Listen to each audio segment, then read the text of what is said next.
The Christmas story provides fantastic material for increasing your trust that the Bible is the Word of God because the basics are familiar to most people. You have Mary and Joseph traveling to Bethlehem, not finding room in the inn, having the baby in a barn, the shepherds visiting. It's a classic picture and a classic story. And what you can do is take your understanding of that story and familiarity with it, and you can learn to trust the Bible more as the Word of God. Because first, the story deepens and gets better on closer examination. Stories that aren't true, unless you're talking about very well-written fiction like Lord of the Rings, tend to weaken as you look more closely at them, kind of like Casey Anthony's explanation of what happened to her daughter. True stories get more interesting and multidimensional the more you look at them. Layers!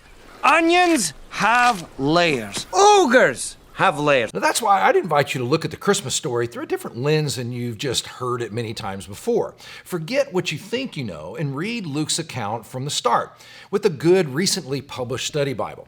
Notice that Luke opens his entire biography of Jesus with a very important statement that sets the tone for gaining trust that the Bible is the Word of God. Listen to what Luke says. Many have undertaken to draw up an account of the things that have been fulfilled among us, just as they were handed down to us by those who were from the first eyewitnesses and servants of the Word.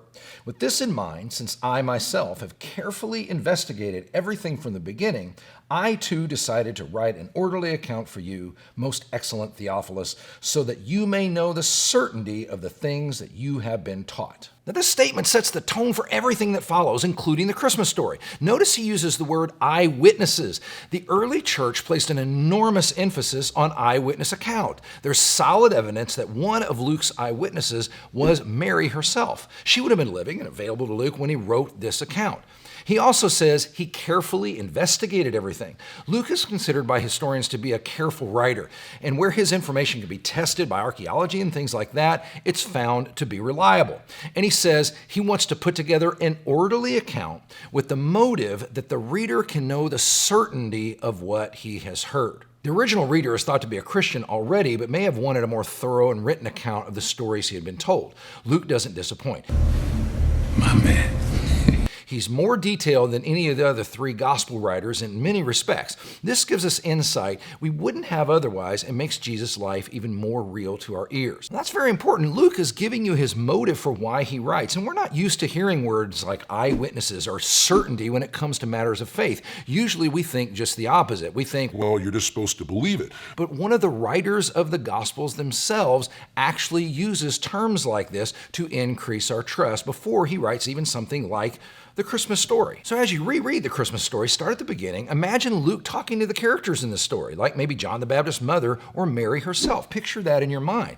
That explains and it gives new significance to the strange statement that comes near the end of the Christmas story where it says, "But Mary treasured up all these things and pondered them in her heart." That sounds very personal and reflective. And it's kind of this throwaway detail on one hand, but it's not hard to imagine Mary saying it and Luke writing that down because that's good stuff. Next, to increase your trust that the Bible is the Word of God, put yourself in the place where the story puts you, first century Palestine. So when I was in college, like 153 years ago,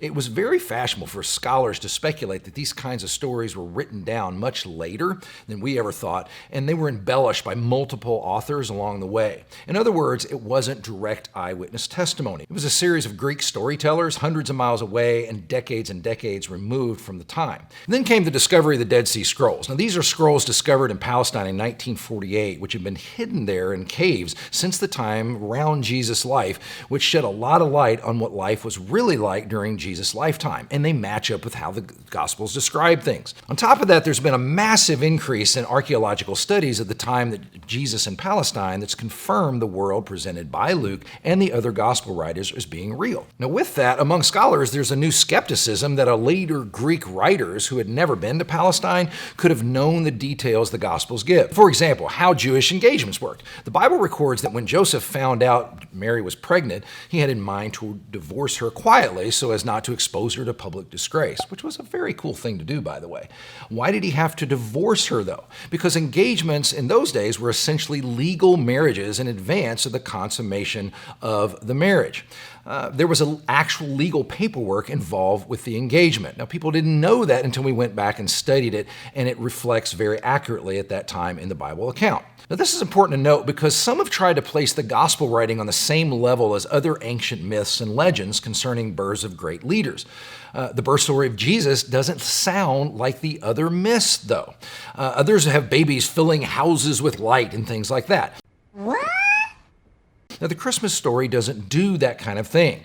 It's a refreshing mixture of the extraordinary and the ordinary. As writer C.S. Lewis said about these kinds of accusations, that the Bible sounds like legendary and mythical stories, he says this, quote, "I've been reading poems, romances, vision literature, legends, and myths all my life. I know what they are like. I know that not one of them is like this."